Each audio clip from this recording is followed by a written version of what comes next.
This conference will now be recorded. Okay. So in the last session, we have discussed about the arrays, and we have discussed what exactly an array, what is a use, how can we define an array, and how can we assign the elements to the array partitions, and how can we retrieve the elements from the array partitions we have discussed. So that already we have discussed. When coming to the arrays, arrays are nothing but the collections which can hold a group of similar type of elements. Arrays are also like as a collection, that means which will be holding some group of elements are there, a collection of elements are there, but all the elements will be of same type. That means similar data type of elements we can store inside the array. Okay, we can store similar data type of elements inside the array.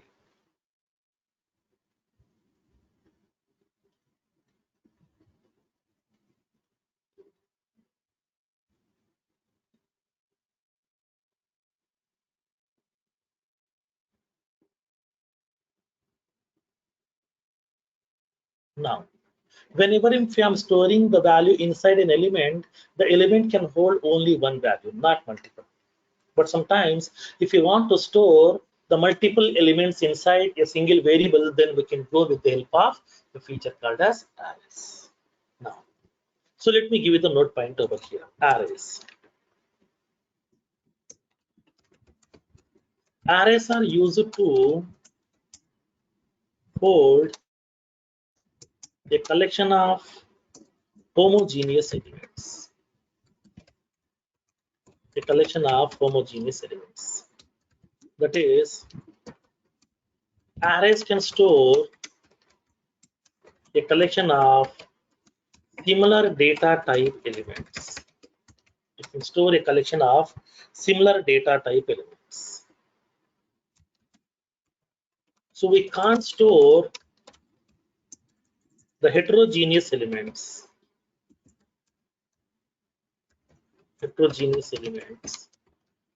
Inside the array. Heterogeneous elements means what? Different types of elements. Different data type elements. We can't store the different data type elements inside the array. Now, in this case here,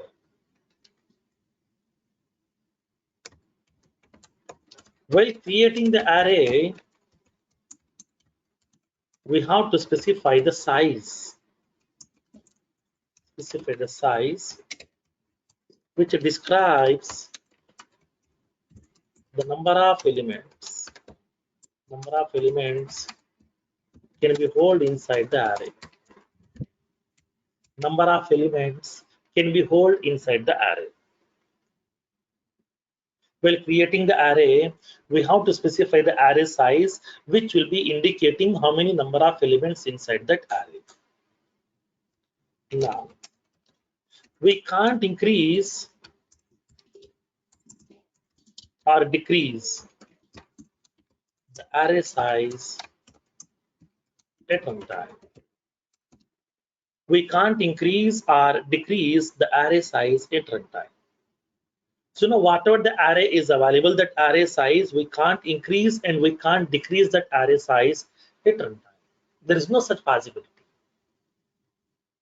Now in this case, what is the problem in this case? Suppose for example, I have defined an array like as some integer, some customer codes equals to new integer of some 200. That means this array can store 200 integer elements. This array can store 200 integer elements inside this. Suppose, for example, I'm storing the elements like this. Customer codes. Customer codes of 0 equals to okay 11 okay 90045. There is one element I have stored. customer codes of 1. I'm assigning the value 6677. Customer codes of 2. I'm assigning the value 9900. Only these three elements I have stored. But whatever the remaining 197 elements memory location, that will be waste. That will be waste automatically. That means what? Whenever I'm going to be defining the array, automatically memory will be getting reserved. Immediately the memory will be getting reserved for my array elements here. So now if you are not using that memory, the memory will be getting waste. So now whenever I'm defining this array, how much memory will be getting allocated? 200 into 4. How much memory, how many bytes of memory? 800 bytes of memory will be getting allocated. But how many elements I have stored? 3 elements. For this one, 4 bytes of memory. For this one, 4 bytes of memory. For this one, 4 bytes of memory. That means totally 12 bytes of memory I have used. Okay, I have used only 12 bytes of memory. Then whatever the remaining memory, waste. This is a major problem. In arrays causes the memory wastage. Okay, arrays causes a memory wastage. Why? Because is array size can't be grow, array size can't be shrink at runtime. That means grow and shrink means what? We can't increase, we can't decrease the size at runtime. So because of that problem, so now arrays are causing the memory wastage. Okay, now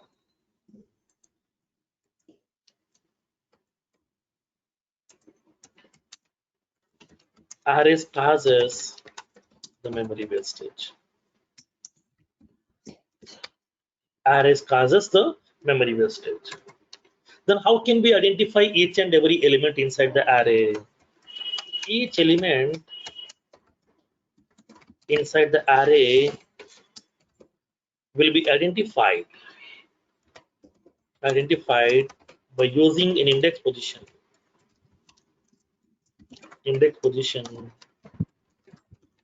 starting from 0. Array indexes are always starting from the index position 0. Array index positions are always starting from 0. Now each element inside the array will be identified by using array name along with the index position. Array name along with the index position. Each and every array element can be identified by using array name along with the index position. Now, in this case, the syntax. Let me give the syntax over here. This is the syntax.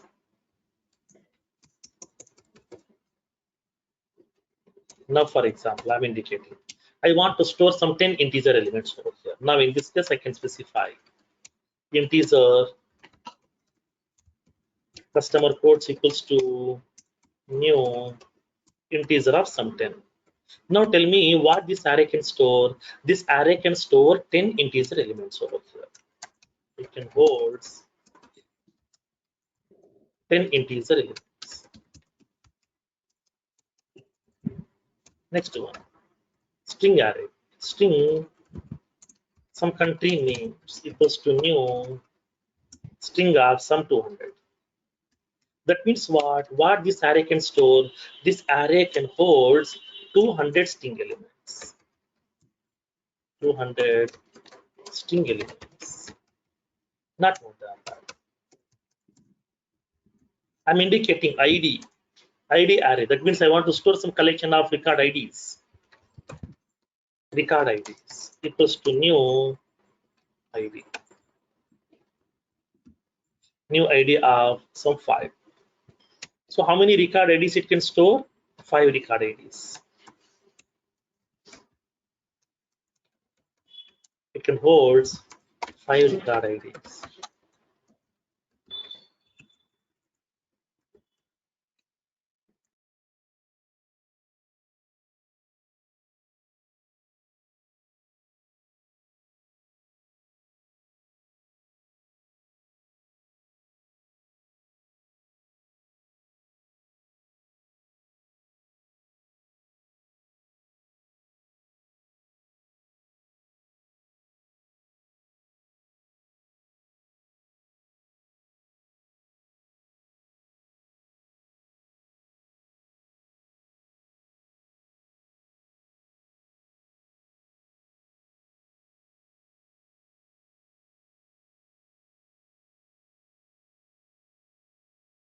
Now, in this case, we can able to store the 5 record IDs inside this.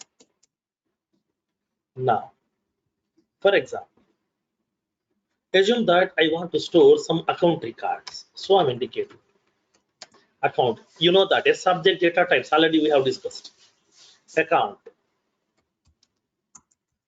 ACC records. I'm indicating that ACC record. This is my array name. New account of some 25. That means what? What is the meaning of this array? This array can store 25 account records. It can hold 25 account records. I'm indicating the cases array. Case records equals to new case are some 50. So this can hold 50 case records.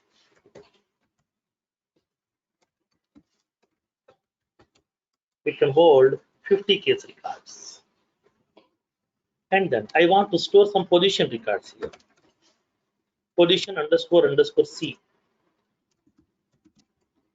Position records. I'm giving the array name as position records. New position underscore C of some 70. So this array can store what? 70 position records inside this. It can hold 70 position records. 70 position records. I'm indicating like some loan object.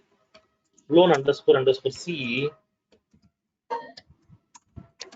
Loan records equals to new loan. I'm indicating like as some 100. So it can able to store 100 loan records. It holds 100 loan records. That means loan object records. Like that, we have to define the array. So when come to the array, upon defining the array, we have to specify the data type, which describes what type of element the array can hold. Okay, which describes what type of elements the array can hold that we can able to indicate. Along with that, we have to indicate how many number of elements you would like to store. So we have to indicate the size. Without the size, we can't define the array. That's the problem. Without the size, we can't define that array here.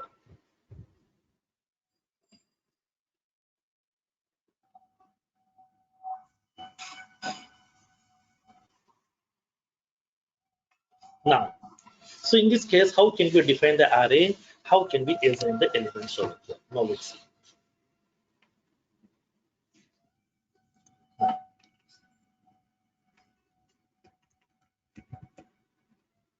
Assigning the elements. How can we assign the elements? Now let's see practically in this case. We can assign this to array as below. We have to follow the syntax. Array name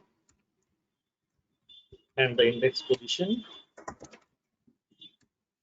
equals to value. Equals to value. For example, I'm indicating like this. This is an example.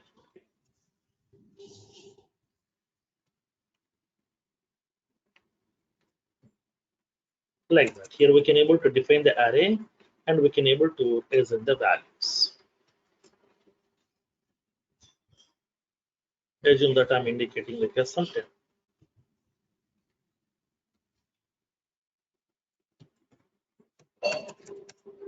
Okay. We can define the array and we can assign the values for this array based on the array name and the index position. Next one. Retrieving the array elements.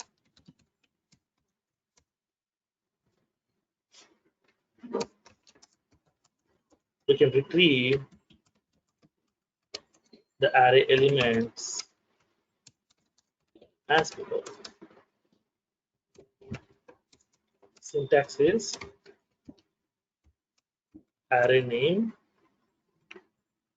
along with index position. Array name along with index position.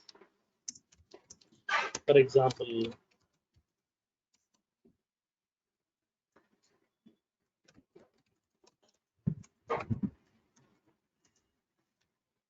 customer code is customer codes are 0.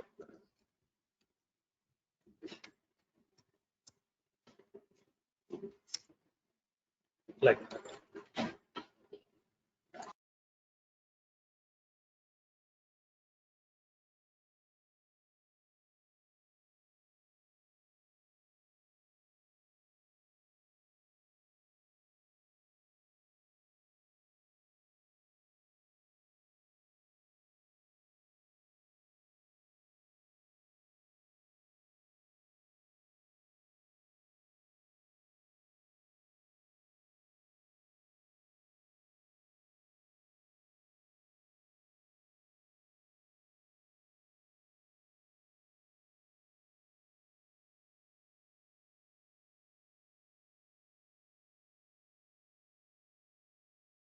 So this is how we are going to be defining the array, and then we are assigning some elements, and then we can retrieve the elements from that array also. This is the way we have to follow. Now let's see a practical example in this one. How can we define the array? How can we store the elements? How to retrieve the elements? We'll see practically in this case.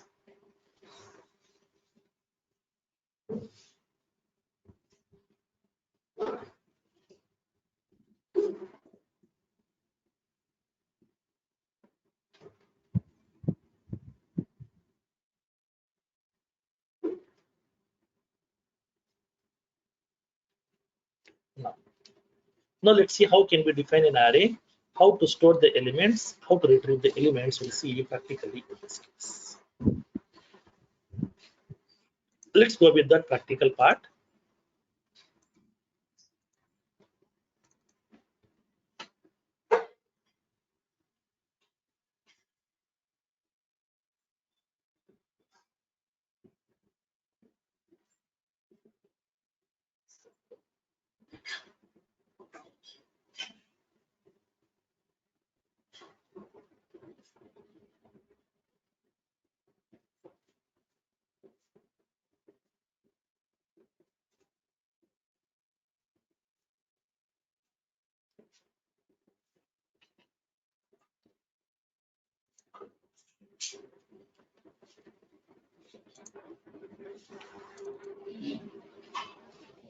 Now, so let me define an array over here. I'm defining an array. I'm giving the comments also so that you can understand more. I'm defining an array to store customer codes. Customer codes will be of integer type. Integer customer codes equals to new integer of some 5. Customer codes is an array name which will be holding a collection of elements of type integer. How many 5 elements it can able to hold inside this?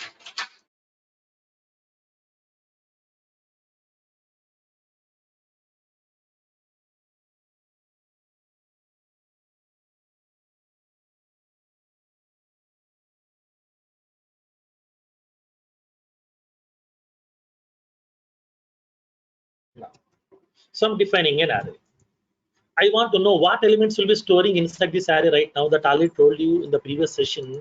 Whenever we are going to be defining an array here, upon writing that statement, it is going to be allocating the memory. The memory will be dividing to the various equal partitions. Every partition will be identified by using the index position starting from 0, and then by default it will be having the value as null. In the previous session already we have discussed about this concept as well. Now, so now the same thing is happening or not really, I want to know. I want the practical proof. For that one, what I want to do is I want to print the array elements. Print the array elements. I'm printing that system.debug customer codes. Or I want to show that. I'm displaying this array customer codes. Whenever I'm giving the array name, all the elements will be getting printed in a single row side by side with separating a comma. So whatever the elements are available inside this array, all the elements will be getting printed in one row itself. But have we isn't any values as of now? No.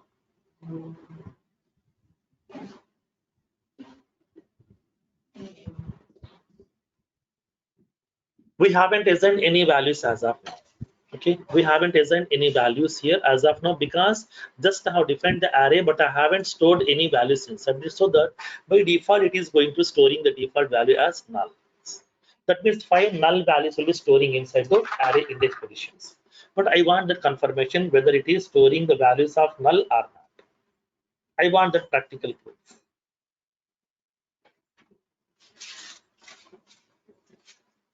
Then how can we do that? Let's execute this piece of code. See the results.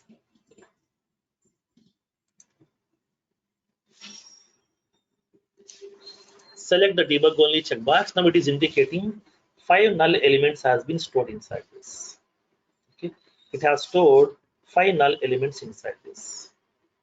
So it has prepared 5 partitions. In each and every partition, it is storing the default value as null. So that's what it is showing, that all the null values over here inside this.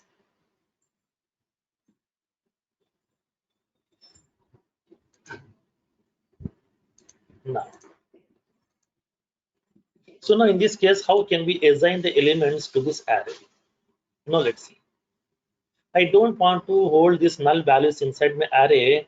I want to assign some values for each and every partition. Because here I'm having 5 partitions are there starting from 0 to 4 because my array size is 5. So that here I want to assign the partition. I want to store the value for each and every partition. How can we assign? Assigning the values. Assigning the values. Now we can specify customer codes of 0. I'm assigning the value 5600. Customer codes of 1. I'm assigning 4567.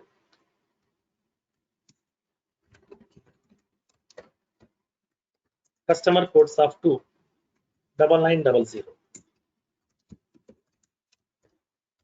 Customer codes of 3. I'm indicating 5644. Customer codes of 4. I'm indicating 7788. These are the 5 elements I have stored inside my array. Okay, inside my array, I have stored these 5 elements. So once these elements have been getting assigned, then how can we print these elements? Now let's see. System.debug customer codes are, I want to show this customer codes. But here I'm giving a line break over here. For our confirmation, I'm giving a line break. So now here I'm going to be assigning the values for these elements over here.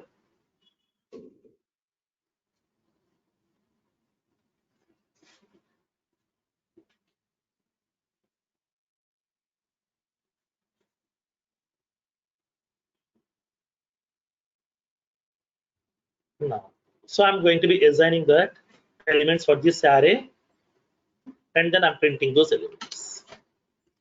Now let's execute this one so that now it should not print the values null, it has to print the values which are assigned over here. Click on execute. See the results. Select the debug only checkbox, and then it is printing this customer codes are, these are the customer codes are available here. Whatever the values I have assigned, those values are getting printed over here.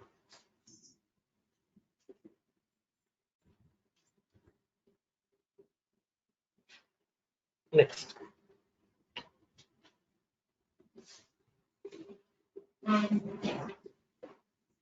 After that, now let's see. In this case, I'm printing these elements here. I'm assigning the values. I'm printing all the elements. But I don't want to print all the elements separate in a single row. I want to print separately. That means 5600 into a separate line, and then 4567 into a separate line, 9900 into a separate line. Like that, each and every element I want to display in a separate lines. Then what we can do? Now, print the elements in separate rows. How to print the elements inside that separate rows? Now let's see. I'm indicating system.debug customer code. I want to indicate that customer codes of 0. And then system.debug customer code. Second customer code here. I want to print customer codes of 1. That means every element I'm printing separately. I will show you optimized mechanism also one by one. System.debug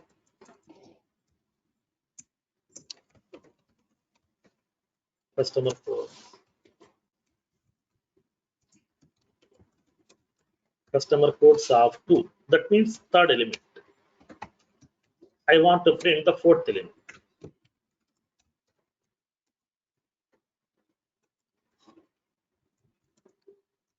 Customer code. Customer codes of 3. And then system.debug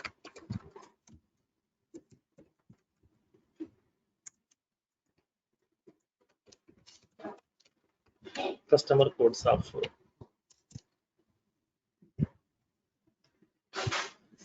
So in this case here, I want to display each and every element in a separate row. So for that reason, I'm going to be indicating the array name along with the index position.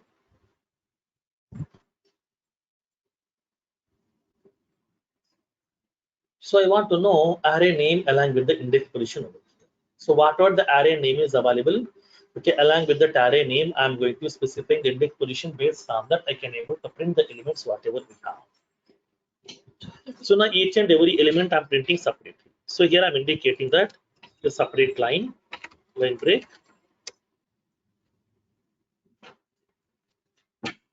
I'm indicating a separate line. Now click on execute.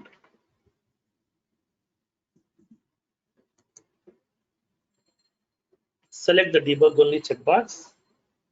Now it is indicating that array elements. Customer code 5600, 4567, 9900, 5644, and then 7788.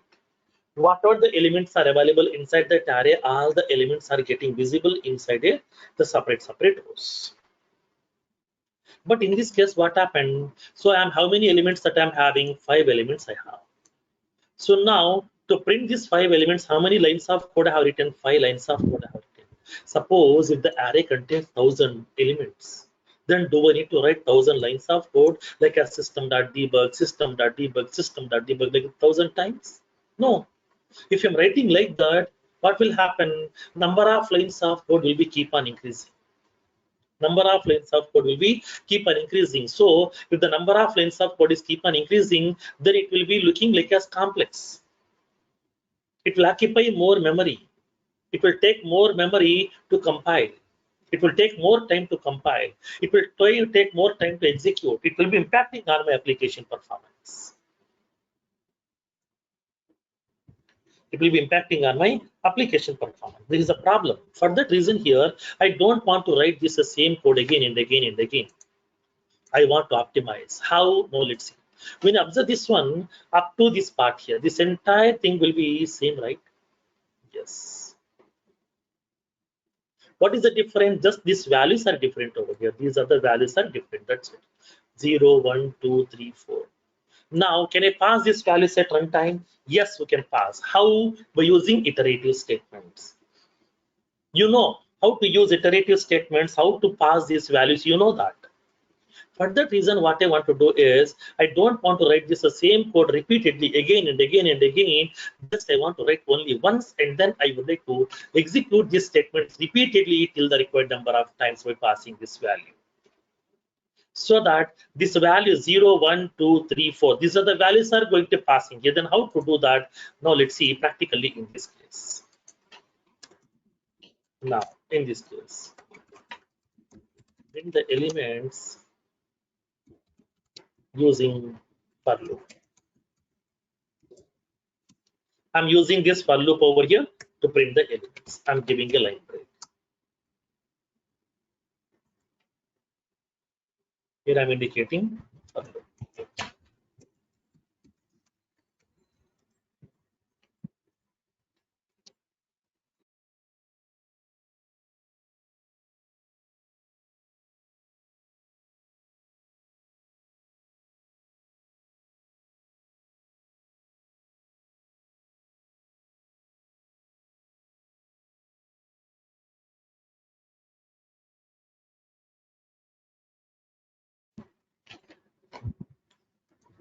Now, I'm using this for loop right now in order to print these elements. Then what I need to do, I need to take one counter variable which will be holding this value 0, 1, 2, 3, 4 up to 4 only because I'm having 4 elements are available. I want to use this for integer counter equals to 0 because it is starting from 0, so that I'm initializing the variable value with 0. Counter less than or equals to 4. That means I'm indicating that this has to be returned repeatedly, go till it is reaching to 4. Every time the value will be incrementing by what? 1. 0, 1, 2, 3, 4. So that I would like to increment the value by 1. Counter plus plus. Okay, so now here I'm using the for loop. Instead of writing this same system.debug, system.debug for 5 times, just I'm writing only once over here. I would like to write system.debug. I'm indicating customer code is I want to print. How can we print this value? By using array name along with index position. What is the array name? Customer codes of index position. What is the index position variable value?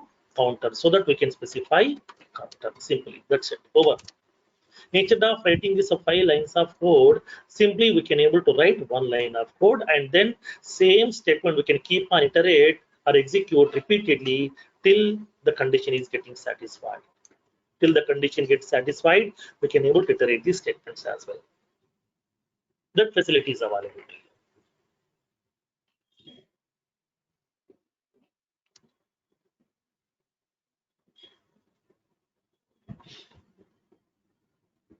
Now, so in this case, what I want to do is I would like to iterate these statements repeatedly here. I want to iterate these statements repeatedly till 4 times. So 0 to 4, that means 5 times it will be executing that. So initially counter value equals to 0. It will check the condition. 0 less than or equals to 4, condition is true. It will be collecting customer codes of 0. So the value will be, first value will be collected. Then counter value will be incrementing by 1. So 1 less than or equals to 4, condition is true, customer codes of 1. So it will be collecting that. Like that, the loop will be iterating till 5 times. So 0 to 4. Every time it is printing that value over here.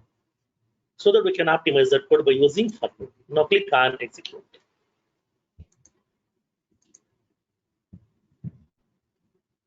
Select the debug only checkbox. Now by using for loop also we are able to print customer code values. 5600 4567 9900 5644 7788, all the elements values we can able to print. Okay, now let me show you one more mechanism. Print the elements by using enhanced for loop. So now what is this normal for loop? In this normal for loop, we are going to be defining a variable and initializing the variable with some value. That means this is nothing but your index positions.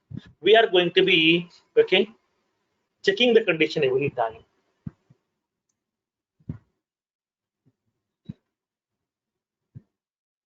And then every time I'm incrementing the value by 1. That means what? We are going to be defining the variable and initializing the variable with some value. And then it is going to be checking the condition. And then it is going to be incrementing or decrementing the value by 1 every time over. But in this case, when coming to the enhanced for loop, we can avoid all these things also. We no need to specify the condition. We no need to increment or decrement the value. We no need to initialize the variable. Everything will be taken care by Salesforce automatically by default. These conditions, incremental, decremental, everything will be taken care by Salesforce itself. Then how can we do that? Now let's see. I'm indicating this system that I'm giving a line break over here.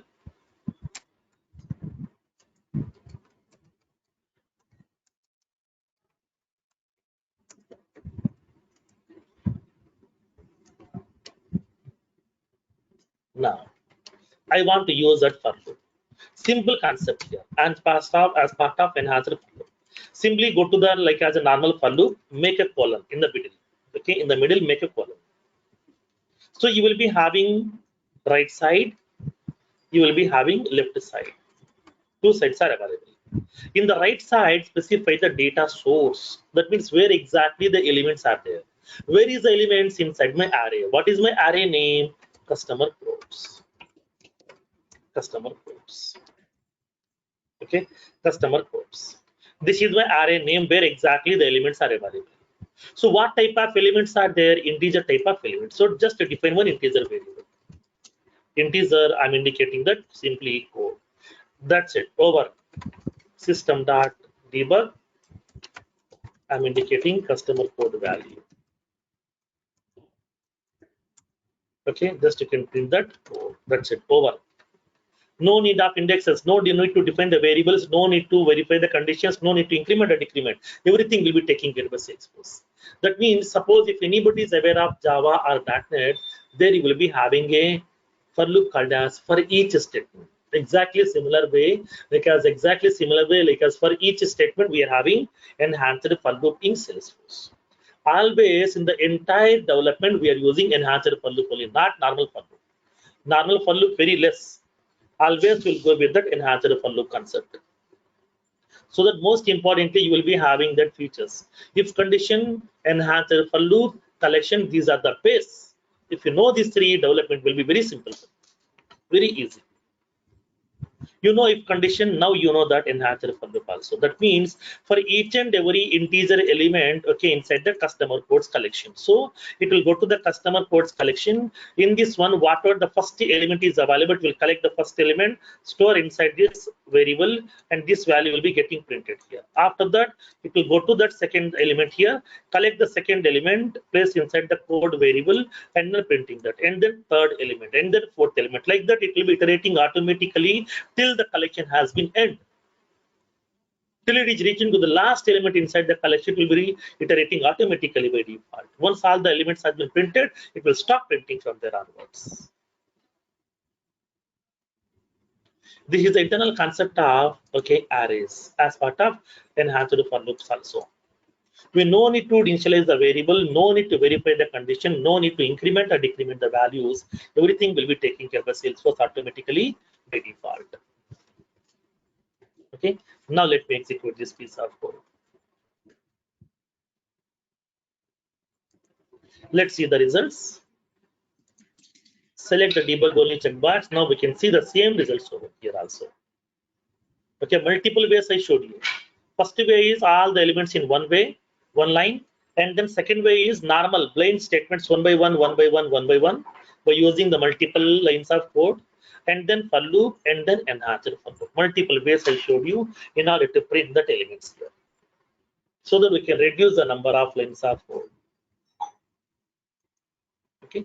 Now, so Feroz, like if I want to print only first two and last two, should I use if condition under the end? Yes, you have to use that if conditions also inside this. Okay. Got it.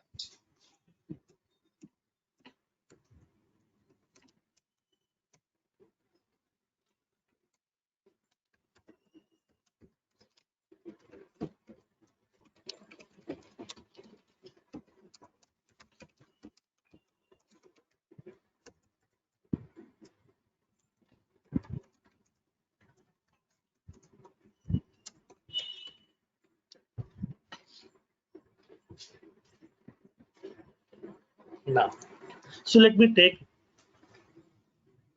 one more small use case.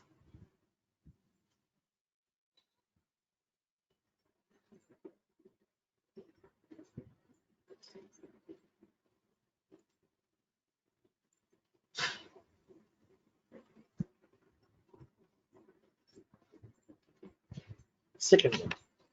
Let's take one more example how to deal with string elements here. I want to take an array to store some string elements, but here what I want to do is I want to assign the elements.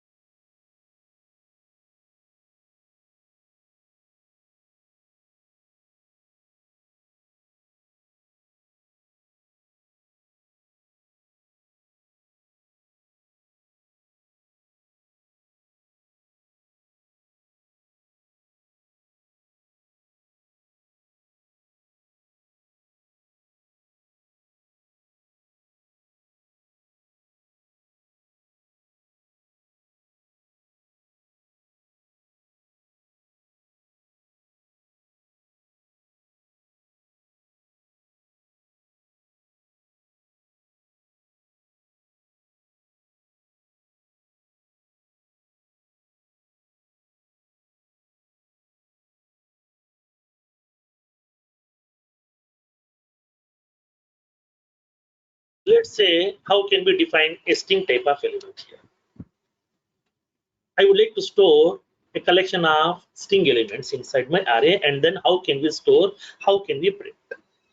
But now my requirement is I don't want to assign the values separately. Upon defining the array itself, I would like to assign a collection of elements.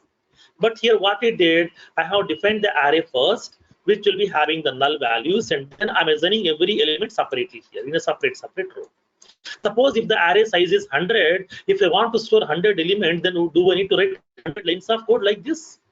Customer codes of 0 equals to so and so value, customer codes of 1, customer codes of 2, 3, 4, like that up to 1000? No, I don't want to waste my time. I don't want to waste my space also. I don't want to occupy more memory space. I want to make that code simple. How can we do that? Let's see. Let me take a small use case.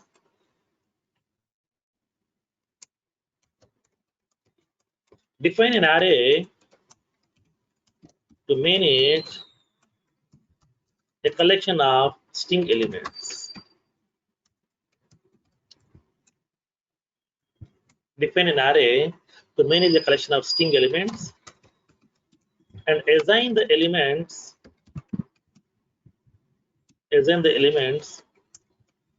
upon defining an array. Assign the elements upon defining the array. Then how can we do that? Now let me show you practically. What type of array you want to define? String type of array. So string array, I'm indicating like some country codes. Some country codes equals to new string. Here we need to specify the size, right? I don't want to specify. I want to store the elements directly over here. So that I'm indicating flower braces. In this flower braces, you can specify the elements here. What type of element string? That's what we are enclosing in single quote. Okay, I'm defining the array. Upon defining the array itself, we can assign all the elements here, like as some India, USA, UK, Japan, China, Germany, Middle East. These are the elements out there. That means what? In one shot, I have defined, I have initialized. Everything has been done. In a single line itself, I have defined the array. I have stored the elements also inside that array. I did both the things in one shot. Now I want to print the elements here. How to print the elements? By using the enhanced for loop. How can we do that? We can use for. Use that colon inside this in the middle. In the right side, what we can specify collection name. That means array name. What is that array name? Country codes. What type of elements are there? String elements. String, I'm indicating like some code or country name, anything here. So print the value directly. Country name is, I want to print simply 4. That means whatever the variable that I have defined over here, and then the left side. So now that name we can print it directly. That means what, instead of using the indexes directly, it is pointing to the value directly. From there we can able to get the element. We can print this element value inside your debug log file wherever you want. This is the functionality of array. Suppose if you want to store some integer elements over here, so what we can do, I'm indicating integer. I would like to specify that. Now I would like to specify employee quotes equals to new integer. Okay, we can specify that elements also inside this. We can specify the elements inside this, like 1001, 1002.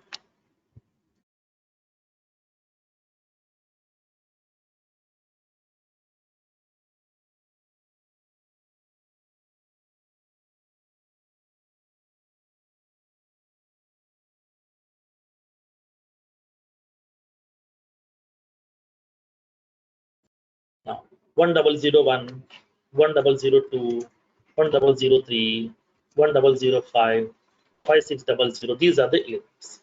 These are numerical values, so directly we can specify. Directly we can print. How can we print integer? Integer code from employee codes. Print the employee code directly. Employee code is, I would like to print that code simply. That's it. Over. This is how we can able to use the thing, but very, very shortcut.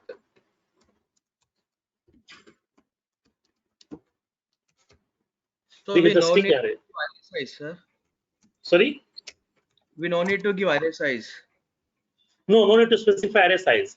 Then how it will be considering what are the element that you are defining over here? It will identify how many elements are there. 1, 2, 3, 4, 5, 6, 7. It will define the array size as 7 automatically by Salesforce itself.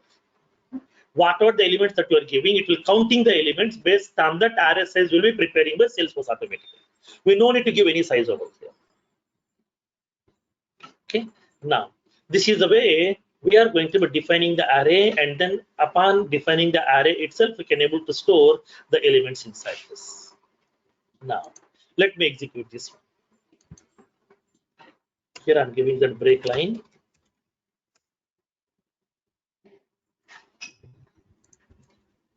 Click on execute.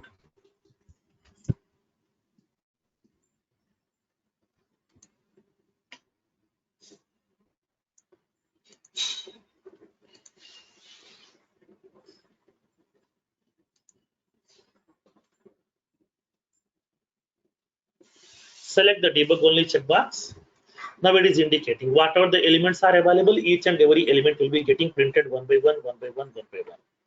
All the employee codes are also printing over here so that we can see the complete results. String elements also we can manage, integer elements also we can manage inside this. This is how we are going to be using arrays and enhanced for loops inside your Apex program.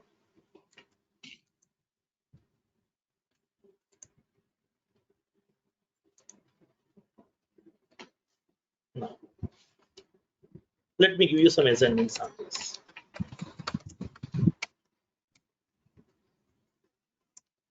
The first one. Write an Apex program to manage a collection of employee names. Write an Apex program to manage a collection of employee names by using arrays. By using arrays, I would like to manage a collection of elements. Second one, write an Apex program to manage a collection of different names by using arrays. Third one, write an Apex program to manage a collection of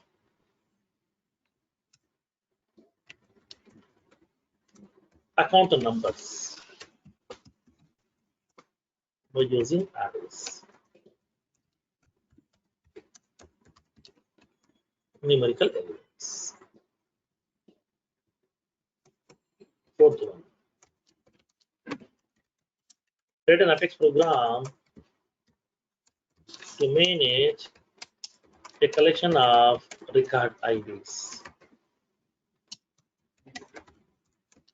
by using arrays. These are the 4 assignments. Try these 4 assignments today, and then in the tomorrow session we'll see the concept of object-oriented programming. With this one, we are done with the fundamental basics.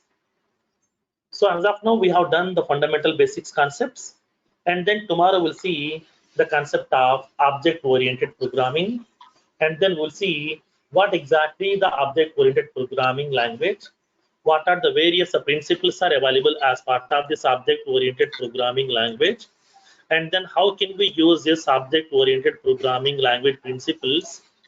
We'll see practically, and from there we'll see the concept of classes and objects, and then how to manage the records through programming by creating the classes, how to insert the records, how to update the record, delete the record through programming. We'll see all the operations one by one. Tomorrow also we are having the session as usual at the same time. You'll be having both admin session, development session, both is available for you as usual. 6 to 7:30, 7:30 to 9 we are having the session as usual.